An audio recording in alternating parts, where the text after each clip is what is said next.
संतोष देशमुखांचा खून झाला. संतोष देशमुखांच्या कुटुंबाला न्याय द्या म्हणायचं नाही का? तुम्ही आम्हाला जातीवादी म्हणणार, तुम्ही रोज माणसं मारणार. आम्ही प्रश्न उचलला, तुम्ही आम्हाला जातीवादी म्हणणार. आता कालची माऊली आलेली तिला बनवण्याची होती. कुठे जातीवाद करतो मी? तिला नाही दिला. महादेव मुंडेचं प्रकरण उचललं, न्यायालयानं काम नाही. एखादा पोरगा आलं, एखादी पोरगी आली, तिने जर शिक्षणात अडचण सांगितली तर मी काम नाही करायचं.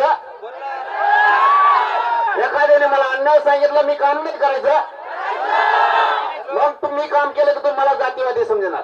मी माझ्या राजकारणी मराठ्यांना साथ देतो, शिकणाऱ्या मराठ्यांना साथ देतो, शेतकरी मराठ्यांना साथ देतो. प्रत्येक लेकराला अडचण आली, शिक्षणात आली, नोकरीत आली. तुमचं बीडचंच उदाहरण सांगतो मी. 2 पोरं आता 12 तारखेला भरती होती पोलिसांची. 2 पोरांना हॉल तिकीटच दिलं नाही. कसं जायचं? त्यांनी 5 वर्ष तयारी तर केली असं, आई बापाने खर्च केला असं. मुंबईला फोन करून सांगितलं, शिपिंगने दुसऱ्या दिवशी म्हणजे 11 तारखेला 12ला भरती होती, 11ला त्या पोरांना हॉल तिकीट दिलं, त्या पोरं भरती झाले. काम नाही करायचं. हे समोरच बसले तिथं. यांचं सुद्धा काम केलं, करायचं नाही मी. आपल्या त्या धनगर बांधवांचा त्यांना संघ असतात बघा, मला नाव नाही माहिती त्यांचं. त्यांच्या मुलीला 20 लाख रुपये फीस लागणार होती. मी कॉलेजला फोन करून सांगितलं, गरीब माणूस नाही भरू शकत आणि मुलीला तर मोफत शिक्षण आहे.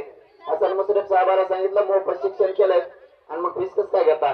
दुसऱ्या दिवशी बोर्डवर पत्रक लावायला लावलं पुऱ्या राज्यातल्या पोरींसाठी. सगळ्या जातीच्या बाळीसाठी मोफत शिक्षण केलं, तरी मी जातीवादी. यांना फक्त मायबापावर मी हरत नाहीये म्हणून हे आता मला शरण येणं म्हणून बदनाम करायला लागलेत खोट.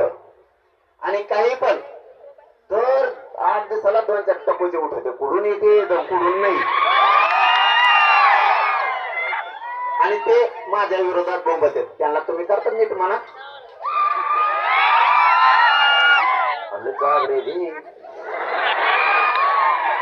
अशी कमेंट टाकी ते 15 दिवस भाकर खात नाही म्हणून बसते गल्ली बा खाली बसते पुढे बसते त्यांना वाटतं इतकं. कारण मराठ्याच्या नादी लागल्यावर तसंच असलं म्हणतं, मराठ्याचे असले मराठ्याच्या विरोधात गेले तरी सोडायचे नाही. आपण आपल्या जातीसाठी धर्मासाठी इमानदार राहायचं. तुमच्या आलेल्या अडचणी मी रात्रंदिवस सोडत राहणार आहे, सोडतो सुद्धा. येणाऱ्या संकटाला सामोरं जायची माझी तयारी आहे.